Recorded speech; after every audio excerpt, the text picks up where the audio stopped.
You're watching Fantasy Now Plus.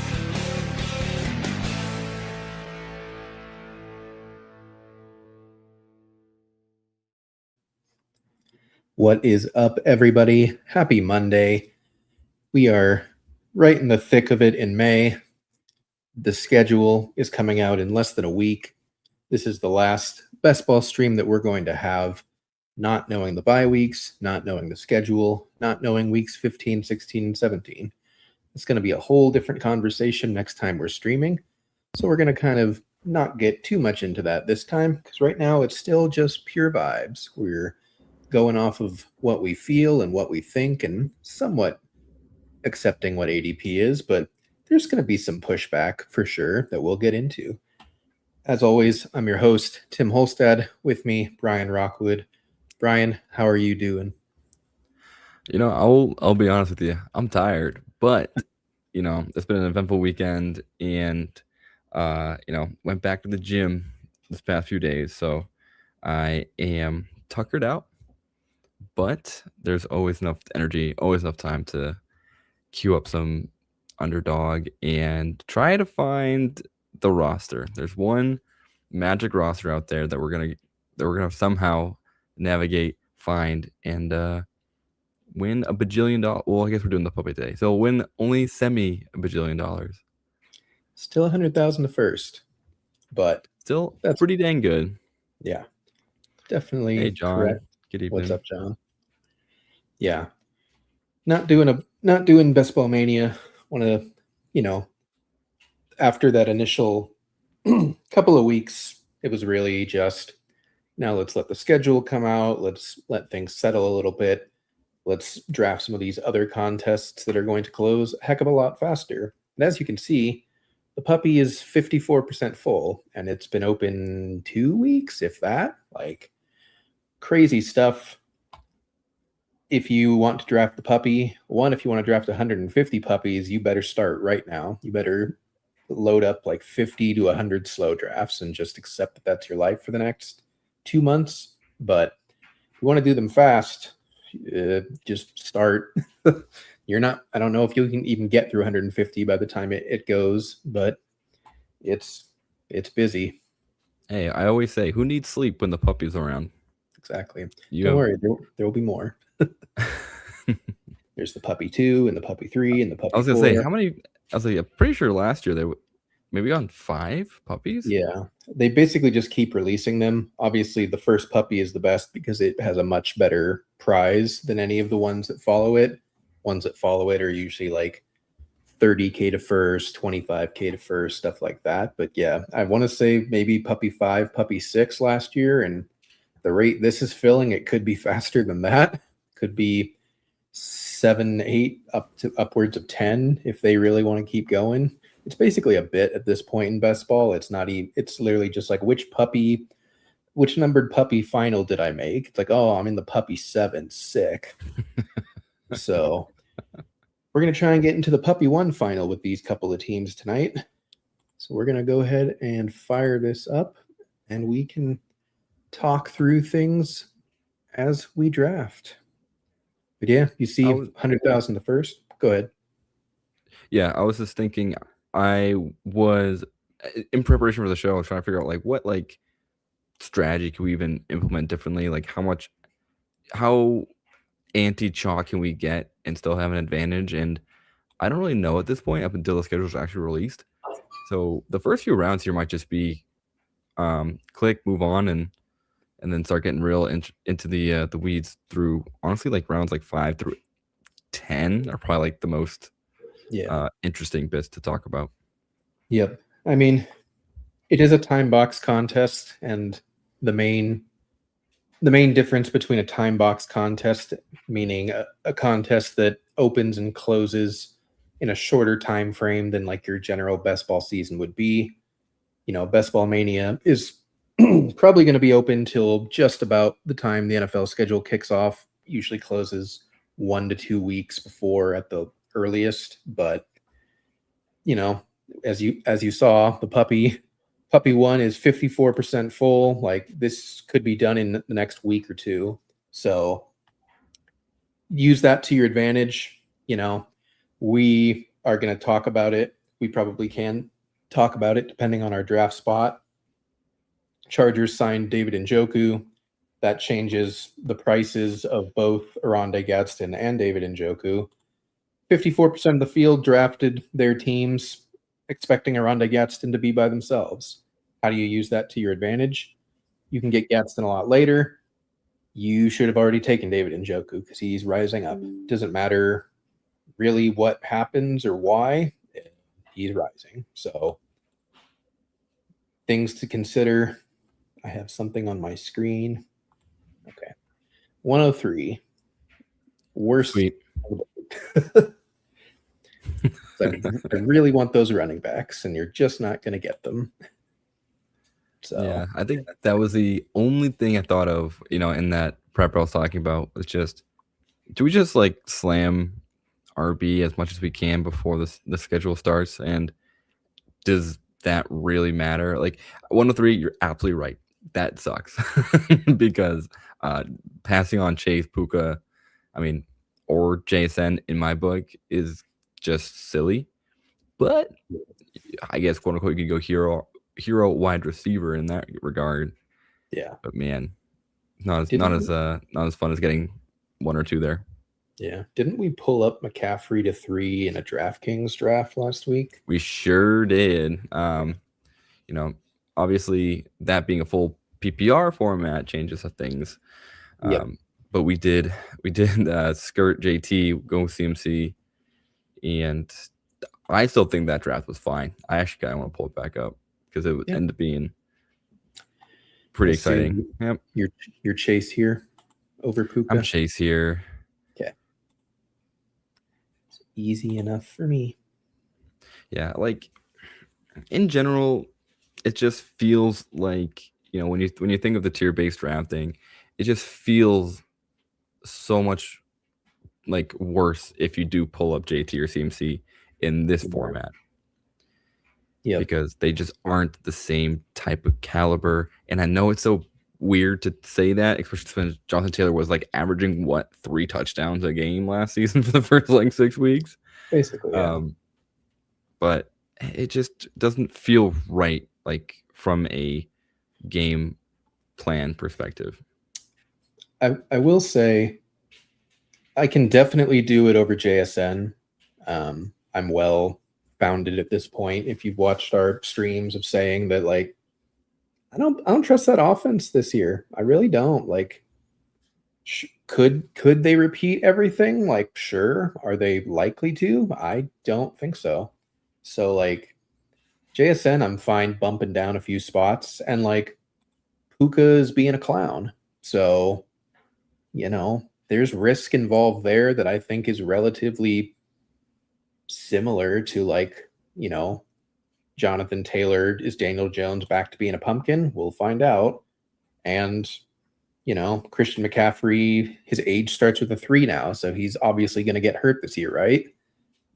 Like, I think those risks are relatively well founded, and I do still think that Jamar Chase should be above all the other running backs besides Gibbs and Bijan, but I don't think that taking it CMC or JT at 4 is bad. I also have a very spicy take that I think Ashton Genty should be going higher than he goes. I think he should be in the mix with Taylor and CMC because we're into a good offense where, they have one passing weapon besides himself, and it's a tight end in Brock Bowers. They have a young quarterback that is going to dump off a lot, / they're going to run the ball a lot. And that's after Kirk Cousins plays, who's going to dump the ball off a lot and is going to run the ball a lot. Their team is going to be better in general, but like probably not fantastic. But like if their offense is even like good, like if it's like Seattle last year, like, and it's just instead of Ken Walker and Charbonnet vulturing each other, it's just Genty the whole time. I think I like that. I dig it. I can see the path there for sure. And I think it is worth noting that Raiders O-line was beat up a ton. Okay, we're on the clock, so I'll say my thing next. Bengals double stack. But we're just talking. I know. I think we go Chase here and see if Bowers or McBride comes back. I really don't think they will, but I think that's actually probably towards our benefit. They kind of have been. Like, usually Bowers has flipped McBride for some unknown reason, but like McBride has been falling before. I got him in the 3rd round in the only puppy I've done so far. So like, it's not impossible, and like you feel great if that happens. But I also like any of these 2 wide receivers. I like AJ Brown. Like, feel pretty decent about it. So like, we're gonna get. Would you? Oh well, never mind. I was gonna just ask, if Jacobs comes back to go that way instead, but nope. Immediately after Brock Bowers, Jacobs goes, then AJ Brown. Unless he's double stacking tight ends, we're getting Trey McBride in the 3rd again. Like, Emeka Egbuka. Okay, that's a choice. That's high. Do we want McBride or does Collins or Pickens? I want McBride. Okay. We have done so many late tight end builds. We have. And I think now is a time where we can start diversifying a lot here. Yeah. Like, yes, we lose Nico, we lose Olave, we lose Pickens, but that's fine. Like, I think can we not see exposure yet, or can I not navigate the Underdog app? I thought I could see them in some screen, but I struggled the other day. Let's see here. Possibly. Okay, you can see my screen, so that's a good start. I want to say it's in live.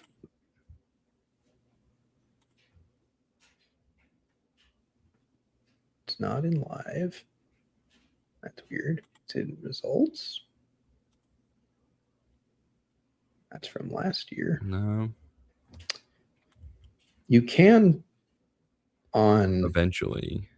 You can on mobile. I don't know if desktop has it yet because it's new and they kind of cater to mobile a little bit faster than desktop, I've found.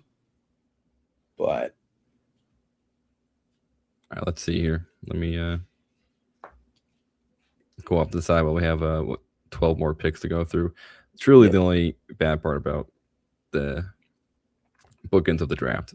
It's killing the time. That's okay. Lots of stuff to talk about. Because I thought, all right. So I go to live here. I think I'm just awful at the. I don't. What happened to my brain? I don't know how I became a 65-year-old, just like first-time best ball user. I shouldn't say that. That's disrespectful to the folks who are older than me who are still grinding out all these puppies. They exist.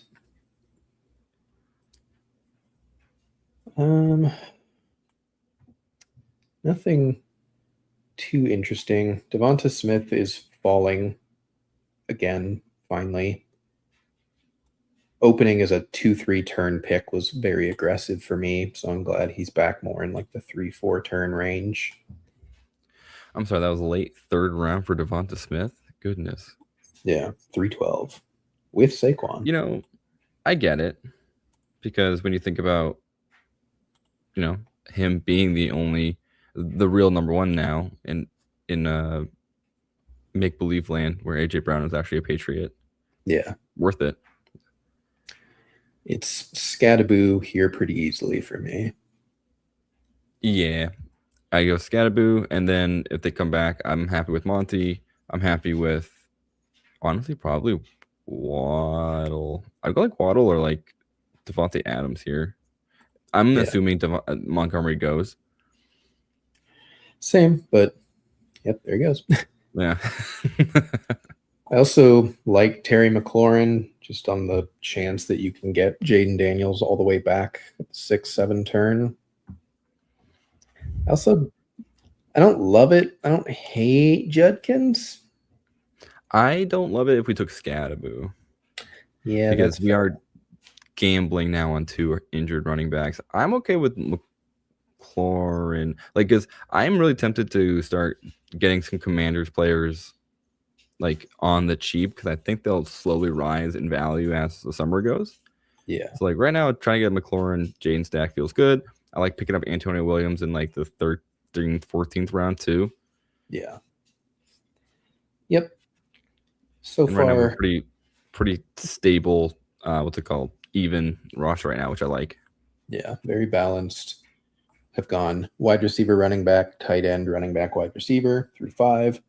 Jamar Chase, Chase Brown, Trey McBride, Cam Scattaboo, Terry McLaurin. What's nice is that even if the T. Higgins drafter takes Joe Burrow here, we have a chance of getting Jaden Daniels all the way back at 70. If they both go, we're not uber sunk. We have Scattaboo. We can take Jackson Dart and feel okay about that. So I think there's plenty of options still. Not feeling too scared about it. Something I wanted to ask, because I can't remember if we've talked about this or not, but like I think we did actually. I'll talk about it again. The Malik Neighbors price in the second feels wrong. Like I know that it's scared of injuries right now, and like that's fair, like totally valid, but like he's gonna be the 112 by the time Best Ball Mania closes, I think. Like as long as he's healthy and gonna play in week 1, like he's just a different caliber wide receiver than anyone else you get in the second round. Like the only guy that's even semi comparable is Drake London, and like Neighbors is better. He just is. So I don't know. I'm kind of like anytime you can get Malik Neighbors in the second, I feel like you should do it because I don't know how, especially in the later half, like I don't know how long he's going to stay there really. It's a good point because like right now it's all risk, right? It's just the vibes are horrible. No one knows when he's actually come back. Like the news out of camp, I mean, this is all like just kind of. I guess I'll call Paul pieces for now because it's a pretty dead time of NFL news cycle. But there isn't a lot of he's ahead of schedule. He is best shape of his life. All the real stupid things that the beat reporters like to say when the player's hurt but they're looking okay. You haven't really seen a lot of that, which is always worrying, and I get it. Like I do agree with you. I do think he should be up a little bit. I'm not sure if I'll see him in the first round though. I kind of feel that way, but Rashi Rice now. Yeah. Like I think Rashi Rice is like someone who should probably be like 202, 203 because of the fact that like we're gonna have to bank on Mahomes being healthy on the way back, but you know, being a QB, it's much less problematic to come back from a leg injury like that. Which quarterback do we want to try and push around the turn, and which do we want to take now? Because I think it'd be cool. I want to push Burrow. I think. Okay, we'll take Daniels. I think, yeah.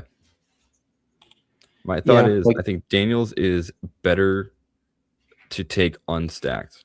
Because it's a standalone value. So that way now that scares people from at least taking a QB, then we can kind of and I think if a QB goes, it's gonna be May. It's gonna be Drake May because of the AJ Brown draft, I'm pretty sure is right next to us. Yeah. Well, actually I think AJ Brown was on the other side, right? No, he was the 12 hole. So I think he just got sniped. Yeah. So he just Oh my god, it's the angry. Wow.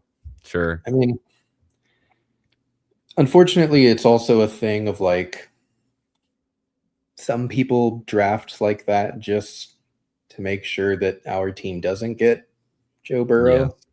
Like, which, you know, you're trying to win. That's technically a fair thing to do. Wow. Make other people lose. Off. He should take Ramondre after having taken May. He does not. Do you want Ramondre, Pollard, Kraft, Addison, someone else? My rank would be like Ramondre, Parker, Washington, Tucker, Kraft. I think Ramondre here of the running backs is going to be on a winning gist team. Like I do think like the Patriots are the best team of those running back teams. Yeah. So in my mind, that's the safest poll. Yeah. Like I know we like Tony Pollard based only on value, not much as a player, but really because he's a faller. Yeah. But I think right now things are changing. I think people are picking up that running back has to be on your roster. So anybody with a pulse and on a team that doesn't have a real like solid RB room will start taking shots here. Yeah, and he pairs well with Scadaboo, who could miss some time or be slow out of the gate. We know Stevenson's probably going to have that job to start the year. We'll see if Henderson can actually like wrestle it away from him for good, or if it's just going to be a pure split, disgusting timeshare regardless. There's really not any difference between the upside of Stevenson and the upside of Henderson to me. Like, it's just Henderson is higher drafted and more explosive, but like Stevenson catches passes and he gets a lot of work and he gets the goal line work. So I don't know. I think they're about the same as far as like general upside is concerned. And I would much rather take Stevenson in the 7th than I would Henderson in the 4th or the 5th. Yeah, that price tag is rough for Trev. But he should be around RJ Harvey because they're the same bet. It's like a little different though, right? Like because Henderson has way more like a chance to rip off a 60-yard touchdown than RJ Harvey. And like, you know, like I think that's still not enough to, I don't know, take him that early over his running back mate. But at the same time, like, you know, you are betting on like this team seeing how effective he was through like in the absence of Stevenson, that he has earned more carries. And I don't know, he did eclipse 1,000 yards, I believe. I think I checked this last time. I always forget. I should know this is my team. I watch them every week. But he surprised me because I'm pretty sure he was pretty dang close, if not hit it. Yep. 911 yards rushing. So as a rookie. Yeah, very close. I think we should go quarterback here if they get to us. We'll see if they get to us. Obviously, Dart is preferred because he stacks with Scadaboo. I don't mind Mahomes, though. He's very easy to backstack. You have Kelsey. You have Xavier Worthy. I'm like starting to really love Mahomes in these drafts. He's cheap. And I think I'm going to get hurt for it. But yeah, the price you can't beat, man. Like, it's Dart. Yeah, I'm gonna hype up Mahomes, but like Dart is the correct choice here because like I know we have like 120 seconds here, but like pull up Mahomes' early season stats. Like, I don't know if you can see the game log on this page, but no, he was the QB1. Yeah, he was the QB1 for a while there. Mm-hmm. Like he had to do it all. Yep. I'll fan him. Yeah. Like I was gonna say, like I like Laporta here, and then you can like if you want to go a third QB, getting Goff in the back half isn't the worst. You can get like Goff and Tesla, or Josh Downs is probably the correct wide receiver here. Let's go Downs, mostly because Goff goes right there, so like there's basically no shot he comes all the way back with the Amon-Ra drafter going twice. For sure. But also because we took Trey McBride, like that's a lot of investment in tight end early, which, you know, we can have this conversation because you kind of started it. Like I would have done for Harold Fannin because I think he's just like a different class of player. Sam Laporta coming off an injury, like I'm okay with it. Like I think he's a good pick at value, but I kind of prefer him as like my first tight end as an upside shot, and then you just tack on like two crusty guys later. They're just going to play every week, and hope they carry you through the first few weeks of Laporta being slow off of injury. But like Harold Fannon's like a top 3 tight end talent wise for me in the NFL behind Bowers and McBride. Like, and I understand he's in Cleveland. This is a bad situation. It was bad last year. Like, and he did exactly what he did last year in a horrible situation. You could argue their offense might be better because it's under Todd Monken and like they're going to be healthy. They have 2 new wide receivers that could probably actually like separate and get open sometimes, as opposed to their wide receiver core that could never separate or ever get open. So like, I don't hate taking Fannin like with McBride because I think that that's just like a huge advantage at the tight end position of like, this is the 2. Either one of them can hit the flex any week and that's like totally acceptable. That's not going to sink my team. So I'm super in on Fannin, especially when he goes pick 96. Like he went 5 picks ahead of George Kittle. Like, no thanks. I'll take Harold Fannin. That's crazy. Kittle's even still there. I cannot believe that Goff is going to come back. Okay, he goes. Oh, you jinxed it. It was, well, we didn't take Laporta, so I was going to be mad. And it would have been pointless. Yeah. The last thing I want to say, Fannin, real quick, is just he led the team in targets, led the team in receptions, led the team in yards, led the team in touchdowns in regards to receiving categories. So when you think about one of the real cheat code type of tight ends, like that is him for sure. Kenneth Gainwell, yes, I think. I've gone back and forth on this too for Kenny G because like how much was last year a byproduct of just Aaron Rodgers having a mushy shoulder throwing? Like, I mean, I shouldn't say that. He had a huge many Hail Mary passes. So Aaron Rodgers' shoulders and arm is fine, but I'm 0 for 2 on trying to make a point and then immediately putting my foot in my mouth. But anyway, I don't know. Ken the Gainwell. You know what I'm thinking. I don't know if he's real. I don't either, but at this price, I'm willing to find out because I don't think anyone else in this range is real. Do you want a running back or do you want Shakir? And which running back? No, I want a running back. Actually, I would game on Jonathan Brooks here. Okay. So I think this can just be our last running back, to be honest. Like, this gives us Chase Brown, Cam Scatterbu, Ramondre, Kenneth Gainwell, Jonathan Brooks. Like, you've got your 3 early guys in Brown, Ramondre, Gainwell. You've got your 2 come on later guys in Scatterbu and Brooks. Like, feels like a comfy room to me. Like, we can tack on a 6 later. We probably are only taking 2 tight ends. We, in theory, only need 2 quarterbacks. We can take a 3rd, but I'm not reaching for one. So, like, we definitely can keep it open, but, like, I wouldn't be heartbroken if we left here with those 5 running backs either. Yeah. So I put my hands over my face because I am now walking into the reason why you don't draft while, like, really tired. That should have been absolutely Rashad White there because of Jaden Daniels. I mean, we have McLaurin. He's already stacked. And then I also was thinking, oh, right, we have Chase Brown. That's so good. And we have Jamar Chase. And when we passed on Burrow, because I thought he would get back, and it really should have just been Burrow. But whatever, man.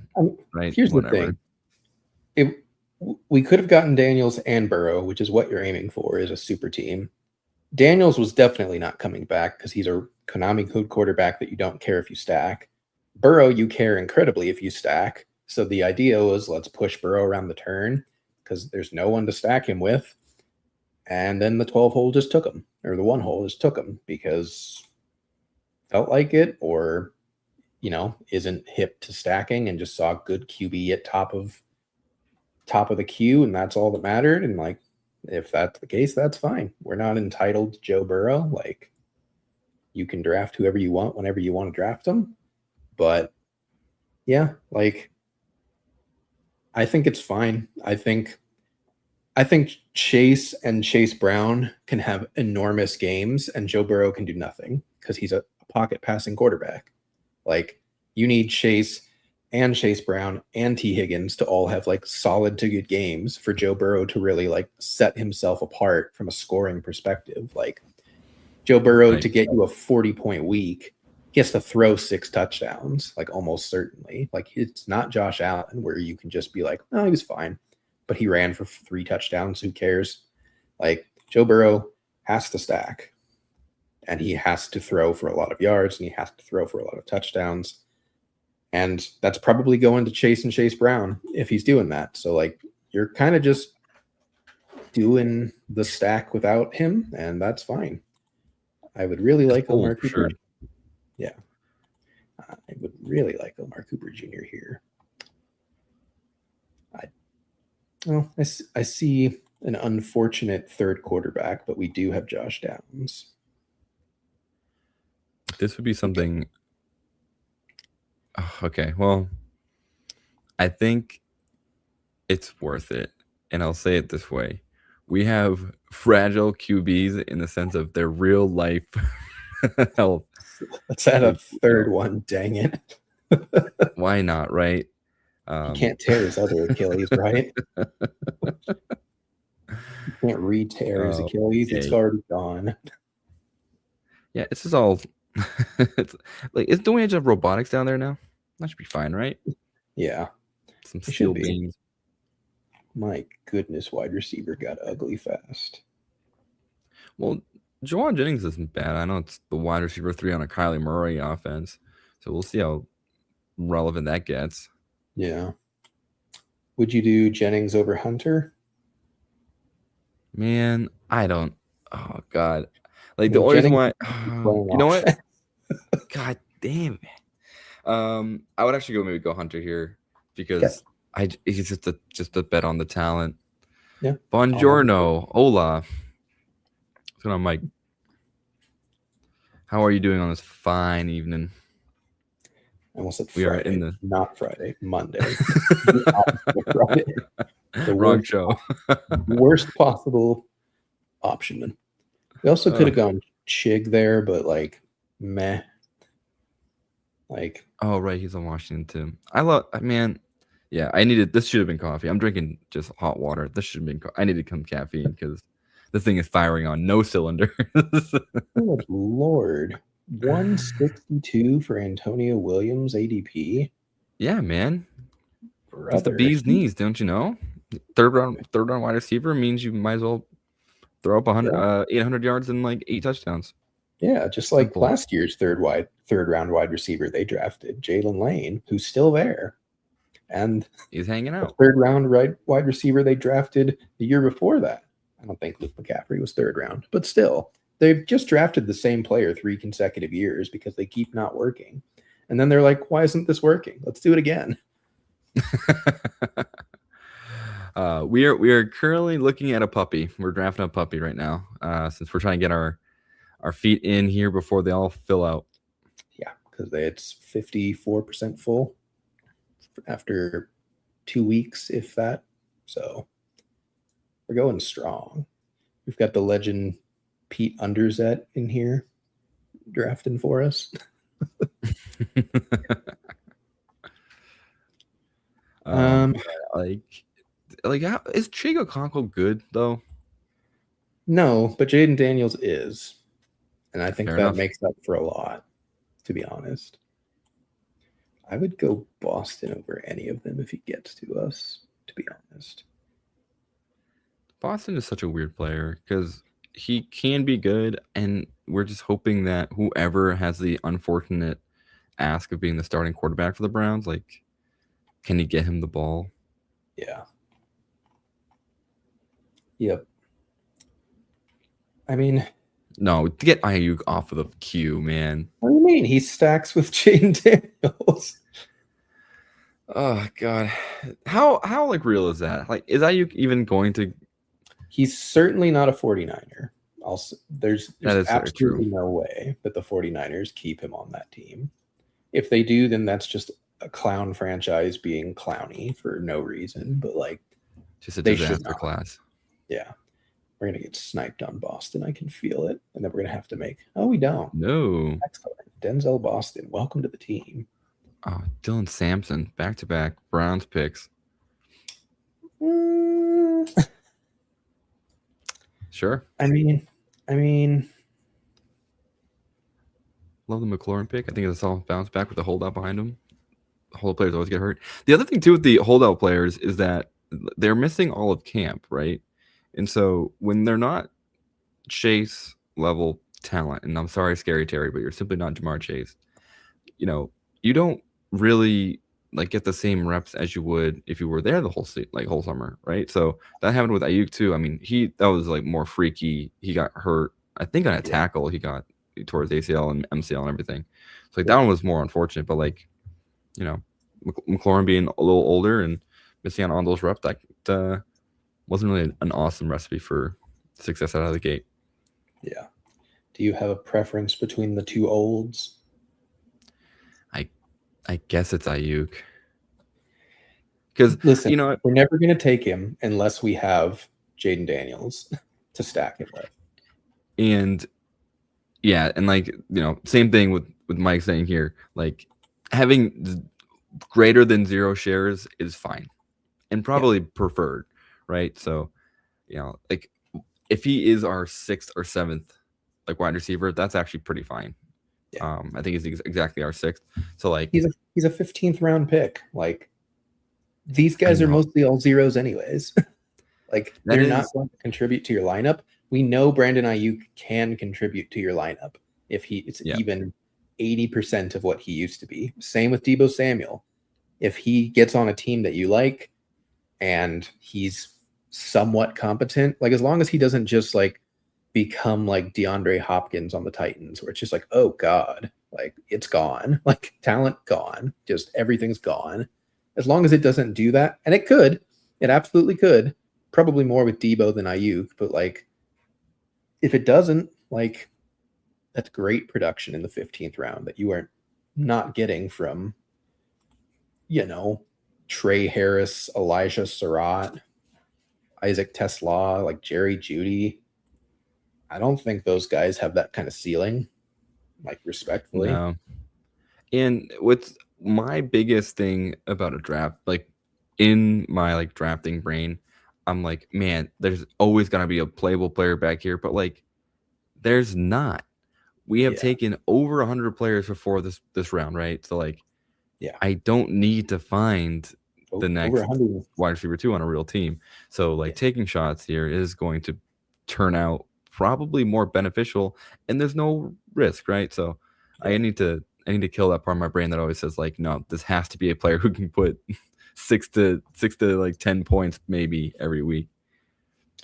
And like, you know, the biggest trap in best ball is once you get to this round and you just start clicking rookie after rookie after rookie, and it's like upside. Rookies don't hit their upside that much. Like these guys are not going to hit their upside. You're lucky if one of them hit their upside. They're probably not. Like Singleton's probably the RB3. Emmett Johnson's probably the RB3. Kaytron Alley's probably the RB3. Mike Washington's an RB2, but he's behind like one of the guys. So like he essentially doesn't exist. Like Chris Bell's probably not even healthy, going to be on the worst offense in football. Like I would much rather have Brandon Ayuk in a 15 pick difference. Like I just would. I'd much rather have him than Surratt. Like Surratt could be nothing. He probably is nothing. I love Flournoy. Flournoy. Yeah, where are we at with Tyreek Hill though? Of all the free agents not on the same team as Brandon Ayuk. Maybe a different draft. I like Flournoy here. Okay. He came up kind of I don't know where's the right answer, but he was shocked me with how relevant he became towards the back half of the year when CeeDee Lamb was hurt, and they stuck around. Yeah, this is something that Eric Beimfor from Spike Week has been talking about a lot. Is like Flournoy did it not only when Lamb was hurt, because like that's great. He did it when Lamb and Pickens were both healthy and on the field. He had a spike game where he was the wide receiver 1 over both of them. Yeah, he is kind of a interesting name to always highlight towards the back of these drafts. Like I think it was the Vikings game, yeah? No, Detroit. He went 9 for 13, 115 yards and a touchdown. Yeah.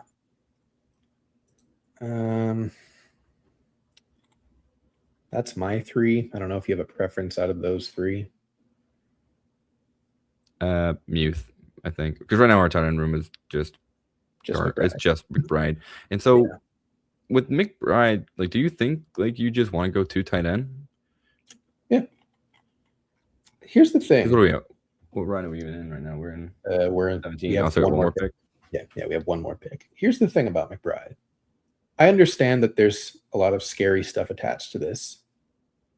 It could be Carson Beck in the money weeks. We don't know. If it is Carson Beck, that means Jacoby Brissett has been like god awful, or the team has been god awful. The team was god awful last year. They picked 3 overall. Everyone's just like, their offense is going to be terrible. And I'm like, is it? Are we sure about that? It was never, it was terrible with Kyler. That's when it was terrible.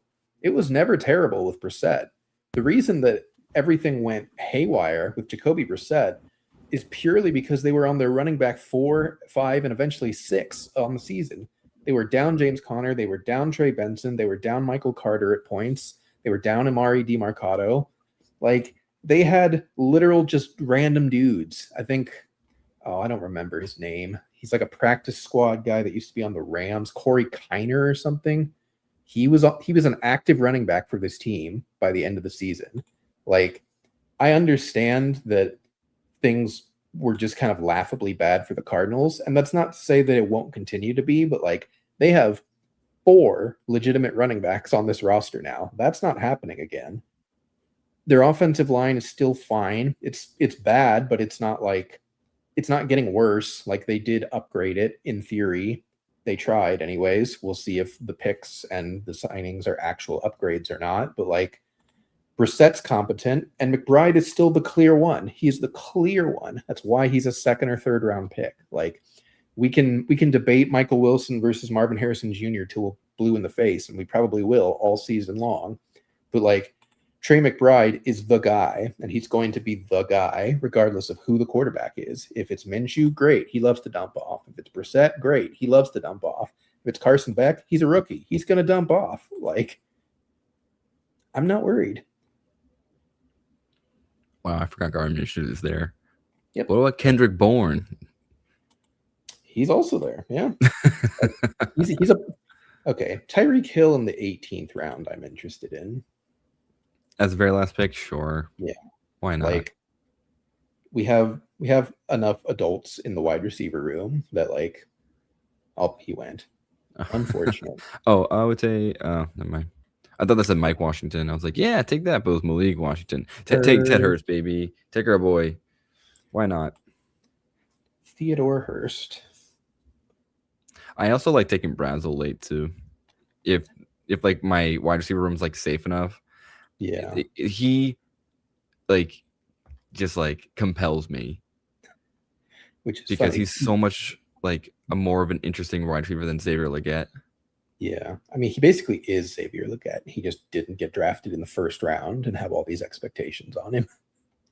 Well, the real difference is that he actually produced outside of his final year in college, and he wasn't a 5th-year senior. True, but not on the right side, only on the left. Do you remember that stat?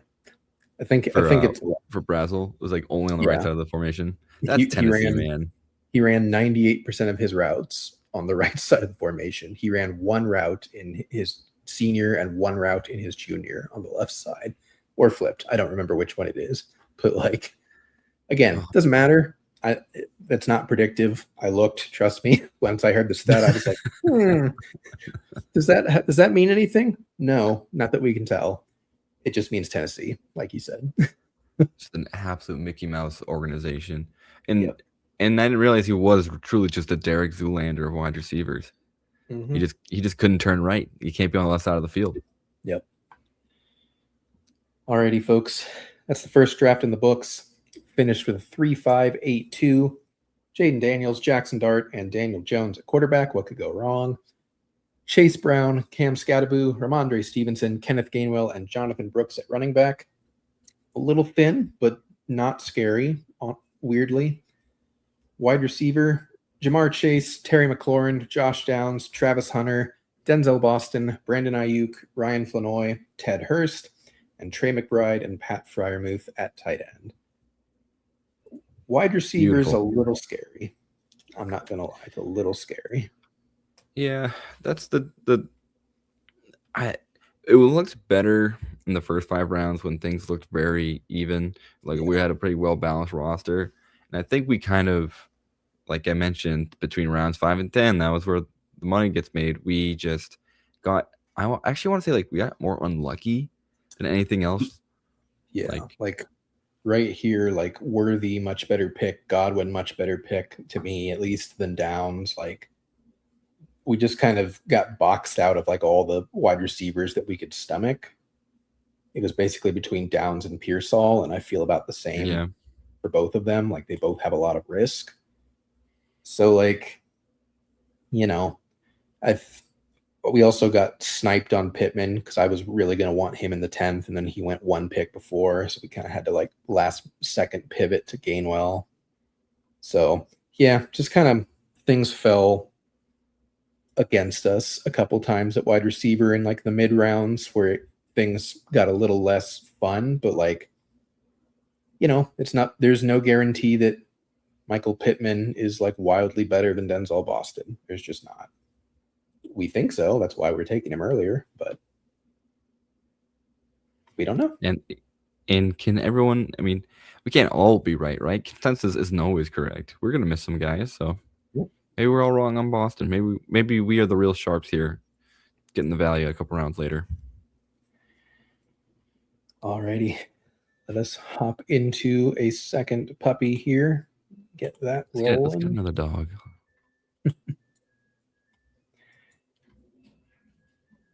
I haven't even looked at what other contests we've got. We've got a super flex. Oh boy. Oh no. That I might do one of those before you hop on stream for it, because maybe we just go. No, I shouldn't say. Let's get another puppy in here, because I don't know how fast Field General is gonna fill up. I think other people are scared too. It's popular. It's also just the cheapest in the lobby, so it's just gonna fill up in general, and people are going to find out the hard way that it's super flex. So yeah, we'll go with a puppy for now. Waiting on 7 people. Let's see. Question for you, actually. In the event that it was super flex, so say we did this right now, would you still go like Josh Allen for 101? Yeah, absolutely. Yeah. Okay. Well, I would too, but because here's the thing. We can look at it since we're still waiting. They get rid of one of the wide receiver spots to make room. Is it flex and super flex? Yeah. So. Okay.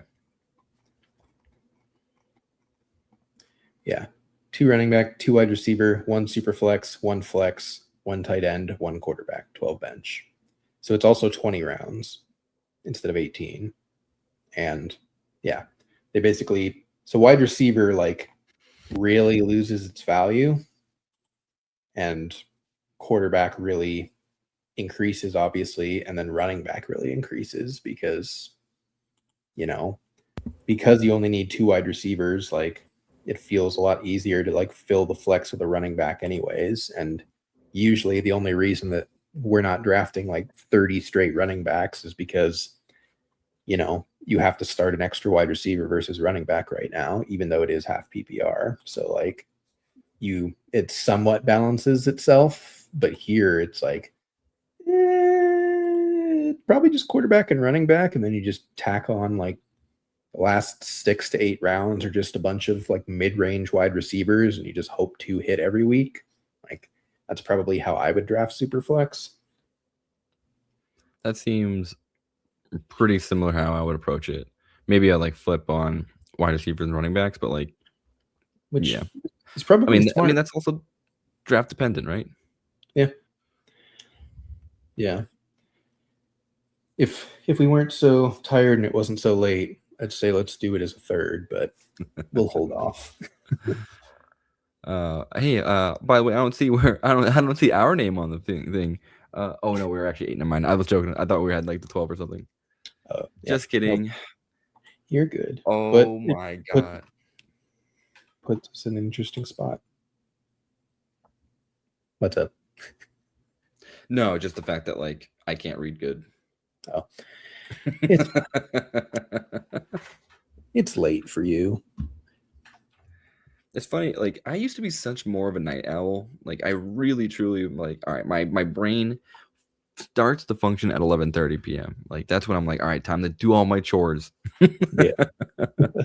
That has since pivoted on its head.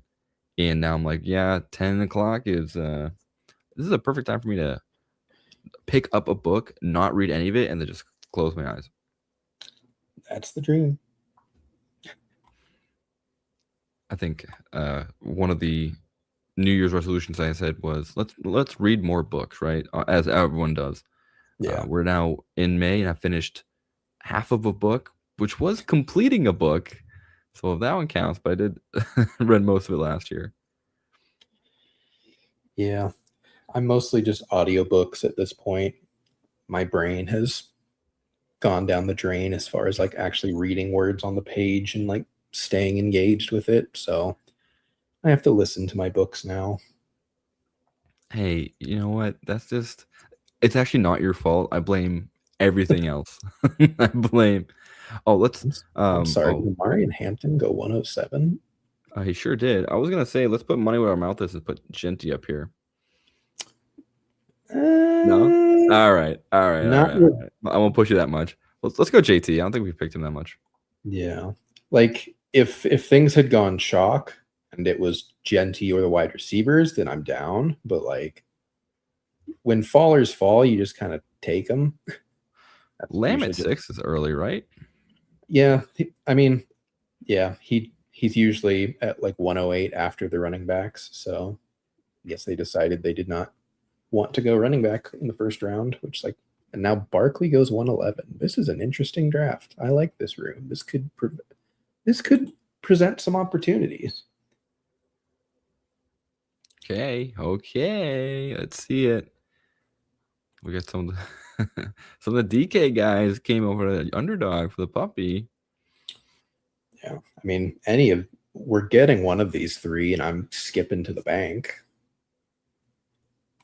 I think in order, if it's Genty, I'll be stoked. I know between Ken Walker, Malik Neighbors. Well, all right. Now I get to. I'll hold my tongue for a second. All right. Well, I would probably lean towards Ken Walker here. I know you're very excited about Malik Neighbors, but because of what I've seen in these drafts, I think K3 is better here.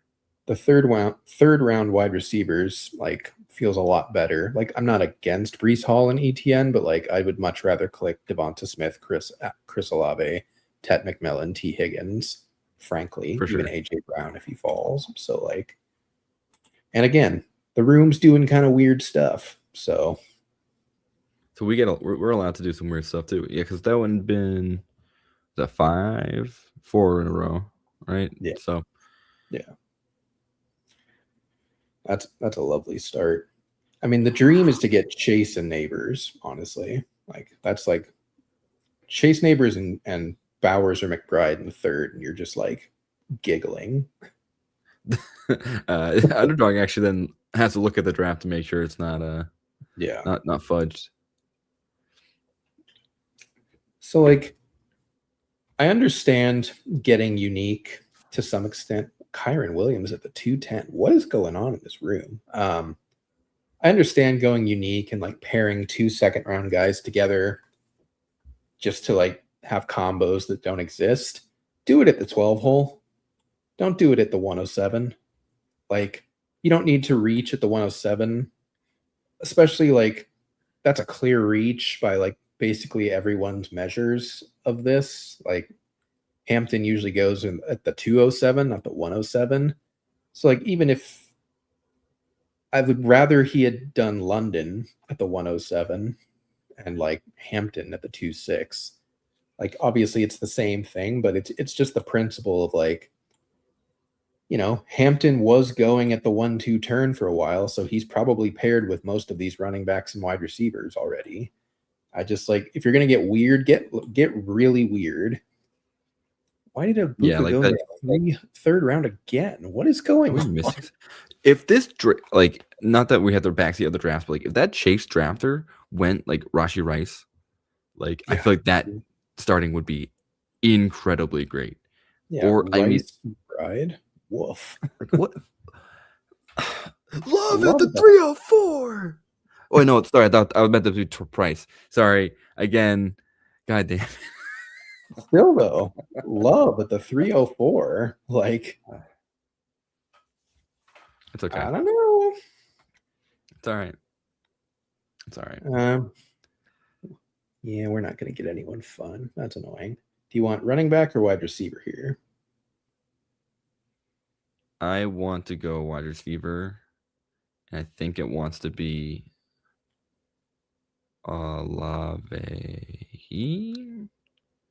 Maybe. Works for me. There's a man. Yeah. No, I'll stick with it. I'm just thinking through, all right, like we had the opportunity to just hammer running back here and just go like Travis Etienne, and then be locked in with 3 running backs that will probably always hit our roster, which means like our later wide receiver picks don't have to need to hit the flex spot. Yeah.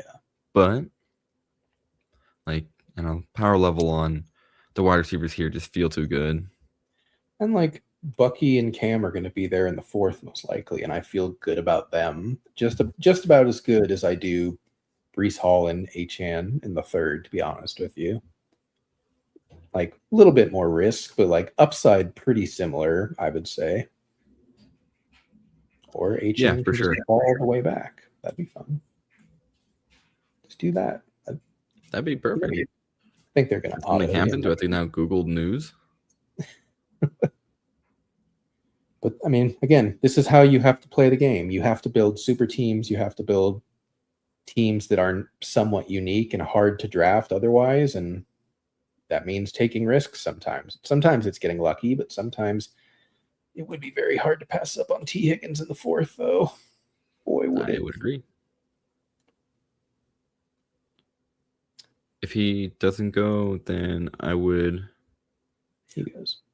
Yeah, boo. Do you like Ladd over the running backs, or do you like the running back, or Javonte? Actually, he just kind of. I would. He went. Boo. I was probably going to say, just select Javonte. That order. I think this is a good order.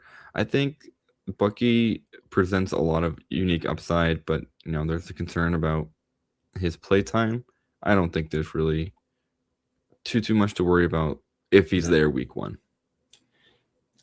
I think he has more playtime upside than he had last year, and we were taking him in like the 2nd round last year. I was wrong, but that was mostly wrong due to injury. Like we don't really know how that was going to play out. It seemed like he had the job for the most part before he got injured. He just got injured really fast, and it was a lingering injury all season. But like, we always knew that Rachaad White was going to mix in and be annoying. Like that was part of the plan. We knew that there was a chance that Sean Tucker would mix in and be annoying. That was part of the plan. We were still taking him in the 2nd round. Is he not good? Less likely. I mean, he is a 5th round pick, 4th round pick. Like, yeah, I think 4th round. Like there is still some inherent like, oops, he actually wasn't good and it was kind of fluky risk, but like that's kind of a low risk to me. Like the eye test said he was good for me, so that's kind of what I would trust more than anything. And it should be a good offense when every single wide receiver and running back isn't getting injured on alternating weeks for them, and they have like actual continuity. Again, it's the NFC South. We're building a little bit of an NFC South thing here with Olave. Like the defenses are not good on any of these teams. So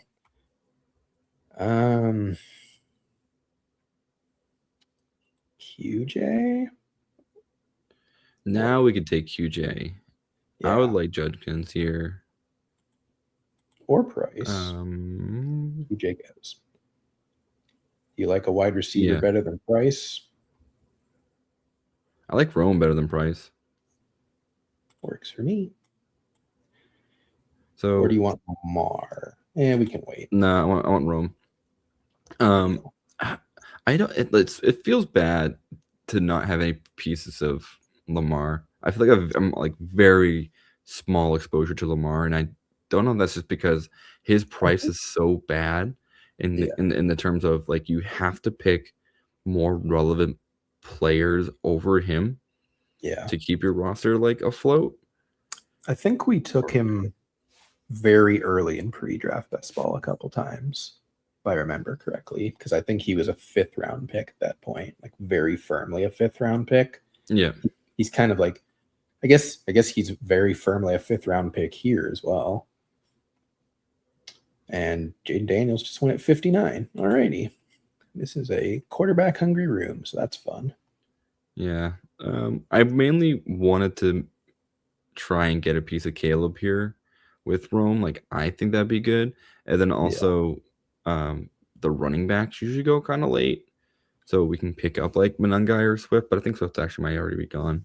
Yeah, Swift is like an early 5th round pick in this environment. I do like Watson a lot, even over Caleb, but that's the only guy I would cape for over Caleb at this point. And then we're going to be another 7 picks afterwards. And I just want to make sure we get Shuck. I think. Yeah. Well, we should get Shuck. We're not getting Caleb if we pass on him because the Loveland drafter is behind. Okay. Yeah. He goes. Doesn't matter anyway. Wait. Unstacked. They're going for who then? Okay. Well, Christian Watson I like a lot. I mean, we can go Jordan Tyson to double Saint stack, but that seems I'm good on that. Yeah. That might be too strong a bet on the Saints. I love Shuck more than most people at this point, but not that much. Definitely not that much. But I mean, like, yes, we get sniped on Caleb for no reason. He literally passed on Burrow so that he could just take Caleb unstacked. Interesting. Sure. Well, again, we don't know what's going to go on with our chase drafter here. Yeah. Will they do the correct thing? Even still, like, okay, whatever. I'm not going to pretend to understand. But yeah, I mean, like, we could take Mahomes if he's there at like 89. Like we were talking about it in the last draft. Yep. Jackson Dart is still always a Konami code quarterback that feels fine taking at 80 or at 89. With Watson, we now have Jordan Love, and he feels fine in like the 9th or 10th round. So quarterback's not super scary yet. It could get there though. We may have to reach, but also almost every team behind us is just like has at least one quarterback already. So it feels harder. It feels crazier to see them pick a third quarterback this early, but especially like you said, I don't know. Yeah. Like how close are we at Shuck and ADP here? Not even. Okay. We haven't even hit like Dak, Lawrence, Herbert, or Dart yet. Got it. We don't need to go quarterback here. Parker's interesting to set up Lawrence. Addison's interesting to set up Kyler. We could attempt to giga stack the Packers with Kraft here, Reed on the way back, and then get Love. Oh, Kraft goes. There goes Kraft. Do you want Parker and then see if Lawrence comes back? I do. I think I want to do that. Like the Addison stack is interesting as well. Behind the curtain, I know I traded for Parker Washington. Yeah, rather you sent me an offer with Parker Washington. Sure did. And I thoroughly enjoyed that because, yeah, I just think he is like, barring any sort of like true Travis Hunter ascension, like I think he is their wide receiver 1 at this stage in the game, and that's the gamble, right? That's just my take. I've just seen enough where BTJ is now kind of a 50-50, not like a 50-50 ball guy, but he is a 50-50 type of player where he either can be elite or he just disappears. Yeah. Parker Washington has been relatively consistent for the past 8 weeks. So I don't know. It's tough. It's tough to see. And honestly, with a second-year coach, second-year offense, we'll see. Come on. I guess that's got to be a different. I could feel them doing that. Yeah. I mean, we're going to get a very good running back value here if we want. We could also take Dart or Mahomes. I still like Fannin or Herbert. I would go Fannin over one of these running backs, I feel. Even Pollard? Even I feel like we could be done if we take Pollard and just be done at 4. And we do get a true starter. True. Do you want Fannin? No, take Pollard. Okay. He was a major ADP fall. His ADP was 76 and we got him at 89. Generally, that's what you're supposed to do, especially in like a time box contest like this, where like getting Pollard that late's kind of rare. Whether that actually plays out or not, I don't know, but just like large data sample over time, like that's technically the correct move to make. So we'll see how that plays out. We can still tack on a 5th, but like I'm okay if we only took those 4 and then we were just done. Yeah. And for what it's worth, it's a really hard sell to say we should reach on this player versus pick up the faller, right? Yeah. Just from a pure value standpoint. So I was not emboldened enough to say, no, we have to reach on this guy, despite the fact that we're talking about him so much last draft. Yeah. Something tells me we're going to get sniped on Love by the craft drafter here at 103, which means Shuck is probably our first quarterback, which feels not great. Well, he also has Tyson, so he's probably sniping us on one of them. I don't know which one. As long as both of them are there at that pick, we should be fine, but we're also on like a giga quarterback run. Oh, my Lord. Okay. Can we get 6? Can we see 6 QBs here? Please no. Who would it even be? It would be it'd be Dak. It'd be Bo Nix. Yeah, Nix. All right. Ricky Pearsall. Off Kyler. We can also take Kyler unstacked. I'm okay with that. It's not great. Bo Nix. Yeah. Fannin's still there. I didn't want to jinx it. I was going to say, if Fannin's there, do we just throw it all out the window? We're going to get Stack Cleveland Brown. So boxed out at quarterback if we go Fannin. It's going to be so tempting, though. And it might happen. We'll see. Please, someone take him. Help us. If we somehow lose all 3 of those guys, then I guess Kyler would be our break glass in case of emergency quarterback. He's not coming back around because the Jefferson drafter is at 12. All right. Who you taking, buddy? Taking Love or you didn't take either of them? Kyle Pitts. We get both, I think, maybe. If things, because I think we take Love first. Yeah. Because I think Love passing on Fannin twice. Woof. Don't love it. But we need quarterbacks so bad. So bad. Go back to the board again. We're not going to get Fannin on the way back, but I was curious to see if we had a chance to. If he's taking Goff, that's the Amon-Ra drafted, right? Reed's right here, so he would have taken Love almost certainly. Okay.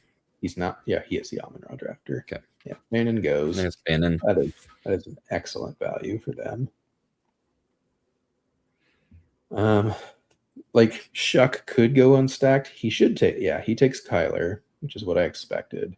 Olave, Tyson's on this side, But again, Shuck is one of those quarterbacks where I'm like, I wouldn't be shocked if someone took them unstacked, especially the guy who took Caleb Williams instead of. So he stacked Goff with Amon-Ra. He took Caleb instead of Burrow to stack with Higgins. I'm so confused. I wonder if it was a misclick. That Could have all feels more likely at this point. Yeah. I'm actually kind of bummed this other person took Golden. Same. Okay. We get Shuck. Nah, nice and simple. Take our medicine. Not going to play around with it. I was going to say we could take Baker as like an emergency quarterback too if Shuck had gone off the board. Because Baker's backstackable with our lovely Theodore Hurst and Jalen McMillan. Where's Godwin going? High. Not 101. Oh, wow. Okay. Yeah. Not a price I would pay. I don't think I've ever brought him up in any of our streams. Just like, wait, he could just be dust. Unfortunately. I don't think so, but he could be. Oof. That Godwin drafter got sniped on Baker. That is tragic. I was just thinking Jaden Higgins. That feels like a interesting pick here. I know it's probably a correct value, but I guess when you go Josh Allen, like you don't really care how good your quarterback 2 is because they're probably very rarely hitting the roster. He's probably just like, yeah, I'll take CJ Stroud in the 11th or the 12th and be totally fine with that. Which like I would do. Yeah, it's probably why he didn't go Love. He probably was like, if Love or Shuck get back to me in the 10th, I'll take them. And they didn't. We were fighting for the same people. So yeah, I like kind of regret passing on Fannin, but I also am just like, I don't know what would feel better at this point, having Fannin and only Shuck, or having Love and Shuck, and we still have 0 tight ends through 10 rounds. I'm not gonna lose sleep over it. It is a huge bummer for sure because we really, really like him. But we are entering the tight end window of just everywhere, and like they're all fine. I think we pass on Gadsden for now. Yes, let him fall. But like Ferguson, Andrews, Kincaid, likely Goddard, they're all fine by me. Where is Njoku going right now? Still late. Not already gone. No, not at all. He's like, I think he went in the 17th in our last draft. Still, like he's not really moving up at all. And Gadsden didn't really today. Yeah, but I mean, these drafters, if they want to push, they push. Any preference out of these 3 tight ends, or do you like any of the running backs here better than those tight ends? No, I want a tight. I want a tight end. I think Mark Andrews is good. Cool. I think trying to go back to the old well. Yeah. Sorry, Lamar Drafter. We just sniped the crap out of you, and that's okay. We're allowed to snipe. We're allowed to be. I guess he had hurt as well, so he was getting one of the 2. He's probably hoping he got both of them, but that's a fun quarterback room. I know. It's a tough one because you only get one of their scores. But at least you're always having an elite score. Yep. See, like Gadsden's not falling at all past ADP. That's where his ADP is. It's like 126. Malik Willis. I probably would have considered him at 137, but wasn't too pressed about it. Still like Kincaid. Any of the wide receivers interesting over Kincaid? Shakir, Shaheed, Cooper, McMillan, Diggs, Jennings.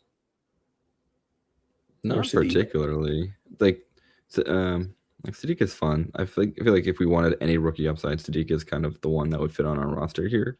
Yeah. I think there's also a fun thing for Cooper. I know that was a name that you were hovering quite a bit last draft, but we got sniped here.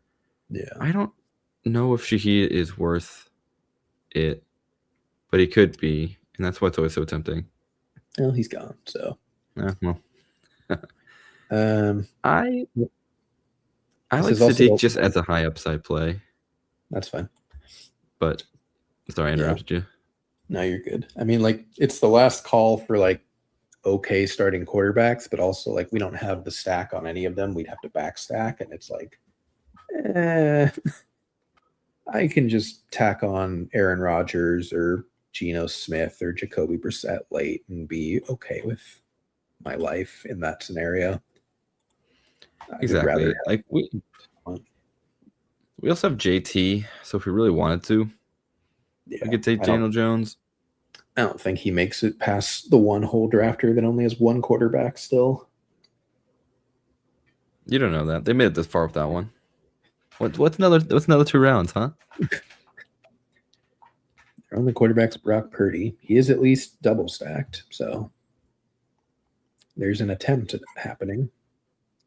I just like, every time I talk about George Kittle, like, you're with me, right? Like, his price is crazy. It's so very high. Way too high. He's not playing. Like, and if he is, he's going to be awful. Oh, Mendoza. See, you thought there's no more QBs left. The draft are one. He has Bowers. That makes sense. Early, but makes sense. But back to Kittle. Yeah, like Kittle's almost like on my do not draft board. Yeah. Like there's very small windows where I'd ever draft Kittle, and he will never be at that price point. Like he'll never be like the 13th, 14th round. That's still too high. There are still tight ends on the board I'd rather have. Like, I'd still rather have Kincaid. I'd rather have Brenton Strange. I'd rather have Chig. We probably should have left our tight end 2 to be Juwan Johnson to stack with Shuck, but we're silly geese, so whatever. Like, I think Hawkinson's the line for me, because that's where it's just like, oh, they're the same player. It's just which one's more washed. Probably Hawkinson. Sadly. Yeah. Daniel Jones actually does, in theory, almost come all the way back. He's gone. Never mind. Ow. Bryce.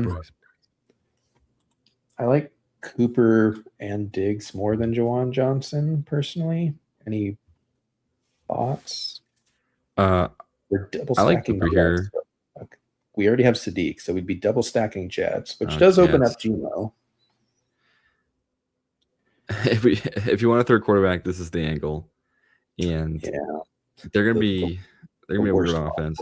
I can think of. I did do the stack. I think I pulled up.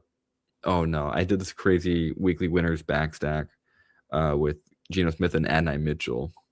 Yeah, and that was disgusting. But no, the idea being that's at least 2 players who could randomly boom.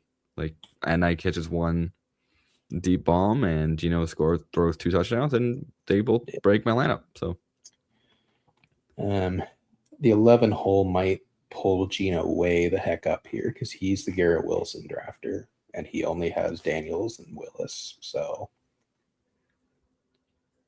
I don't know. Do we push Geno if he gets to us, or do we just take him above ADP and just lock up the third quarterback? I think the correct thing to do because of our 2 draft picks is to reach and take Geno. Like, I think pushing might be too risky because we're talking about that 101 drafter who only has Mendoza and Brock Purdy. Yeah. They'll probably want another QB that's actually starting in the first 6 weeks. Like maybe he takes Kirk, and that feels like a waste. But man, it's really gross. Especially over Diggs and Juwan Johnson. You know what? I'm talking myself out of it.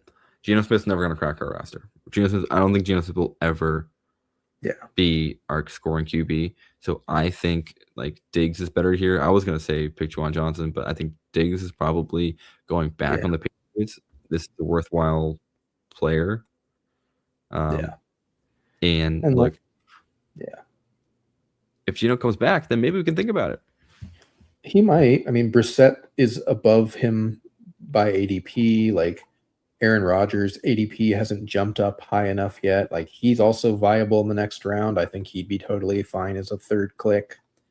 We love smashing the Jeremy Bernard, Pat Fryermuth button late. Like it's basically all of our teams have one of those two players late, and usually Aaron Rodgers.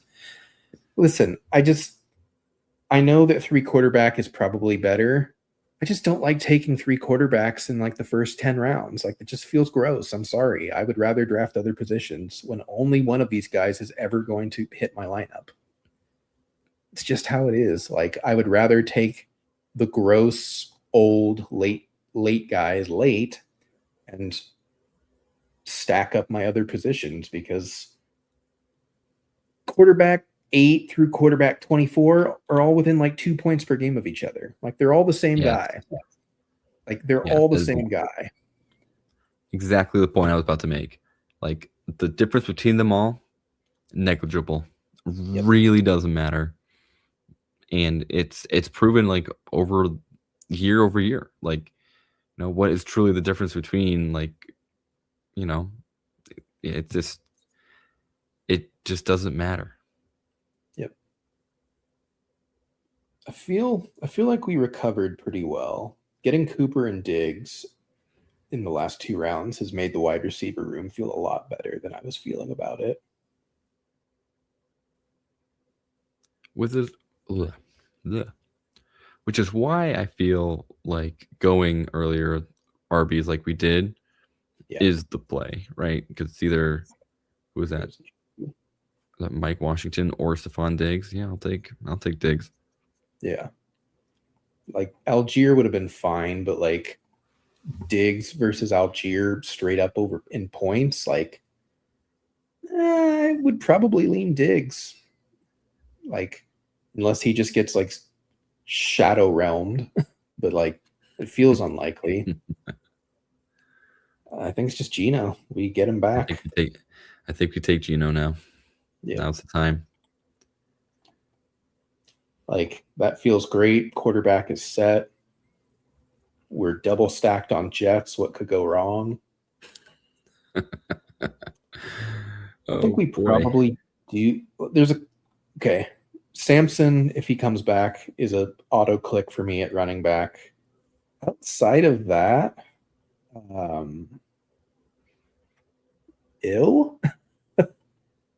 like it ain't great.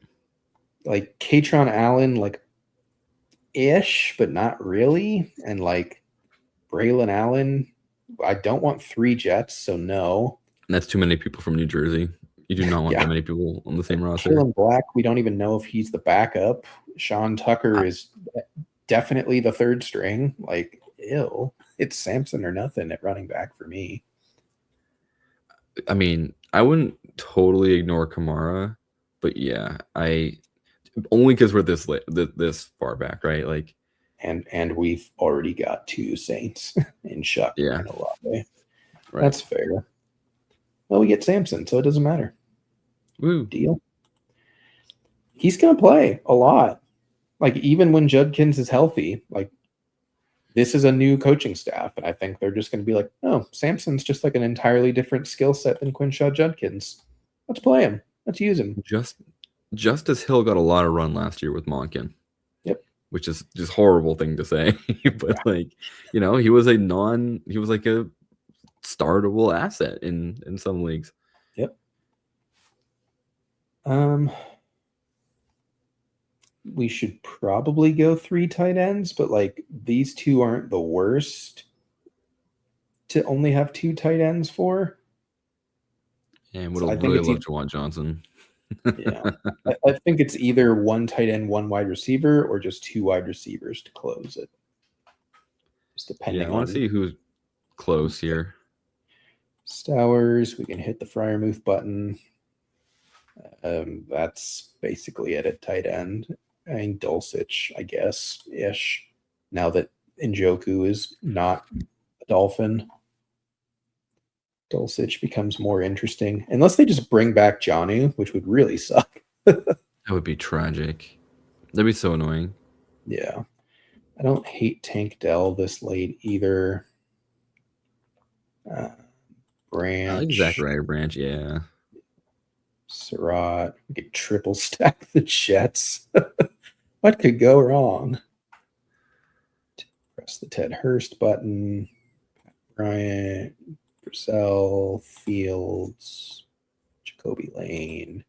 There's just so many more wide receivers late. Like Rashad Bateman definitely just like has a job, right? Like he's just going to start over both of these rookies at least to begin with, and possibly the whole season. Like, sorry, folks. No, you can't tell them that it's too early in the preseason to really crush the hopes and dreams of the 4th and 6th round picks of Surratt and they both like 4th, 5th? 2nd and 4th. Okay. Just no one likes Lane. Wait. Yeah. Jacoby Lane is a 2nd round pick? Yep, I think. Receiver or tight end? What do we have for receivers? I'm gonna go Friday button.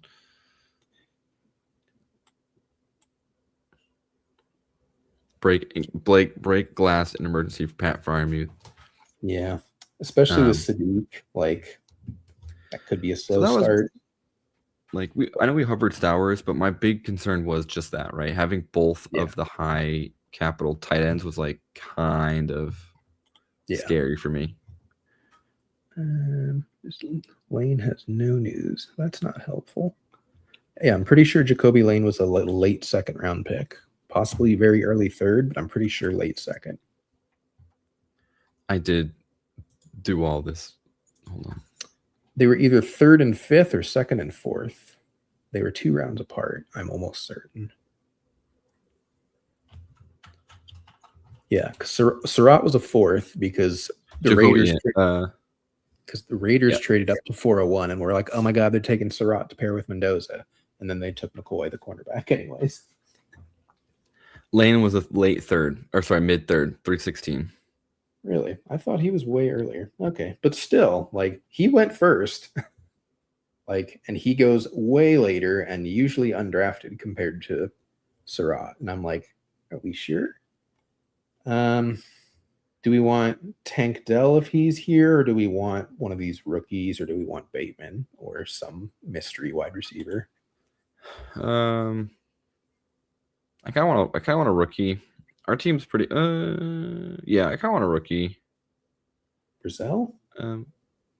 Yeah, I'll take Brazil or Fields. We don't have Dart on this team, right? No, it's Shuck 11. I'll take Brazil.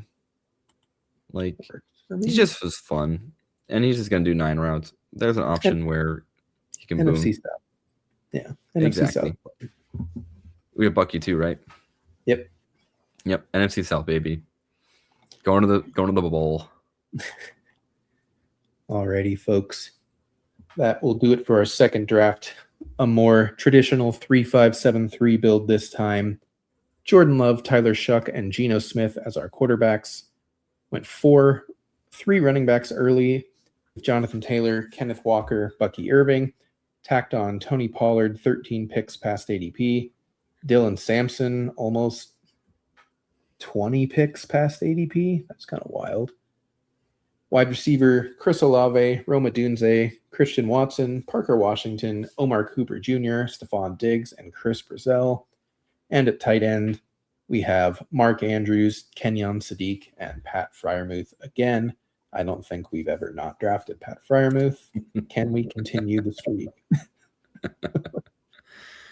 This is a roster that looks like kind of bad. I think if you told someone this was like your redraft roster, they'd be like, wow, what happened in that draft, man? I'm sorry, things went awry. But when you look at the end of season, like, you'll say, wow, this was actually a roster that had 2 like fantastic running backs. This had 2 QBs that, every week they flip-flop who was going to score, who's going to break your roster. And the good old, like, wow, I can't believe they're actually good wide receivers. Roma Dunze and Christian Watson. Like, I do think if Christian Watson can play all 17 games, like, there's a world where he's like a top 10 wide receiver. Yeah. Like, that's within his realm, and he just has to stay on the dang field. Yep. Well, I think that's why the wide receiver room feels like gross, but also fine. Of like, Olave's definitely the one on what we think is an ascending offense. Rome is not technically the one from a target share perspective, but still like the primary end zone target, still like a top 10 first round wide receiver pick, like still good for a good offense. Christian Watson is most likely the one on a good offense that if they pass any more than they have in the last 3 years, he's great. Like you already talked about Parker Washington of like, he could just be the best target earner on a good offense. And hey, we got him at pick 80. Like Omar Cooper Jr., obviously he's not the one, but like if Geno Smith is competent and they protect him like they are set up to, and their offense is actually like semi-surprising, like between Cooper and Sadiq, like someone's going to hit. Possibly both of them are going to hit. Stephon Diggs could go somewhere great that we're not thinking of, and he could be a wide receiver too somewhere. And it's like, hey, we've got the number 2 target or the number 3 target at worst at basically every wide receiver position. And then we've got a deep ball, like big play threat as our last wide receiver rookie who could become the 2. Probably not. I think Coker's better than him, but like he could just be good, or he could be good enough that he spikes twice. And that's all we care about is he spiked twice. He hit our lineup twice. And wide receivers not hitting our flex because 3 of our first 4 picks were running backs. And we also got like another like pretty locked in everyday starter at pick 89. Like, but the 2 of these 4, well, obviously 2 of these 4 are always playing, but like the other 3 between Irving, Pollard, and Sampson, like they're fighting for that flex every week. So it feels good. It's all about like readjusting your mindset of not getting like lost in the sauce. Like you mentioned it earlier in this draft, we rebounded pretty well. There was a moment that we kind of were like, we're boxed out of QB. Now we have to take these picks, but now we're losing value on wide receiver. And now what are we going to do? So making sure staying very flexible in these drafts is going to pay dividends for sure. Yeah. Because like the decision point was we take Pollard, massive ADP faller. We were between all of these quarterbacks. We would have had to backstack one of them. It probably would have meant that we would have not gone both quarterbacks here and just gone one of them and had gone, maybe we went Mahomes in the 8th and then we took Love in the 9th or we took Worthy in the 9th and Shuck in the 10th. But then our 4th running back, like we're never in a great position after that where it's like, yeah, that's a clear guy to pick. Like Aaron Jones is gone by the time we're up in the 12th. Both Vikings are gone. Rashad White's gone. It's Woody Marks, it's Pacheco, it's Keaton Missile. Like it's just gone after that. Like the next most interesting running back is probably Tyler Algier in the 14th. So like I think we made the right choice. Like Pollard feels so much better than all of those guys. And like, yes, Mahomes and all those quarterbacks feel great, but unless they're a top 5 quarterback, they're just the exact same as all the rest of these quarterbacks. We just had that conversation. They're all scoring the same. So I think Pollard, we panicked, but I think we made the right choice when it was all said and done. Yeah, and maybe we got a starting running back on a new ascending offense. Yeah. Maybe we lucked out here as a faller. I mean, he had terrible touchdown luck last season. Like the offense was bad, but he was fine. He didn't, especially the back half of the season. He was playing pretty well, actually. He was good for fantasy. Like now he gets Brian Dable. They have an actual wide receiver core and not respectfully like Iomanor and Chimere DK, who are now like their wide receiver 4 and 5. Like feels good to me. Wheels already focused. Yeah. Love that draft. That's going to do it for us tonight, though, folks. Thanks so much for tuning in. If you have not signed up already for Underdog and you want to do so, please use that promo code you see in the bottom right of your screen, FN Plus, FNPLUS. You can scan that QR code as well. We'll take you to the sign up. Pretty sure it is still set so that if you play $5 you will get $75 in bonus funds you can use on drafting, more pick'ems, whatever you want to do. And we haven't mentioned it enough, but we're going to start mentioning it a bit more. We are back for another season of running Super League. It is a charity best ball tournament, somewhat similar to Scott Fish Bowl. It is for charity, for Extra Life kids, right? Yeah, that's so, right. Yep. So they do great work with children who have cancer, any type of sickness that they're dealing with. We are most likely going to be doing some fun content around that in the future, so keep your eyes out for that as well. But if you haven't signed up for Super League and you want to, is the link in the description?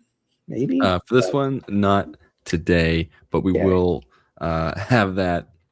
It's almost everywhere. So it's definitely in our Discord. It's definitely on Blue Sky. Yeah, it's wherever you can find us. We'll send it over to you, and we'll make sure that the link gets added to the description as well. Absolutely. Fun tournament. Lots of good people in that tournament. Drafting best ball, having a fun contest to see who can draft the best. And I think that'll do it for us tonight, folks. Have a great rest of your week. Have a safe rest of your Monday. And you will most likely see us back next week talking a lot about the NFL schedule release. So until then, see you later. Thanks for listening. Be sure to like and subscribe wherever you watch or listen to podcasts. We'll be back next week for more ways to win your league.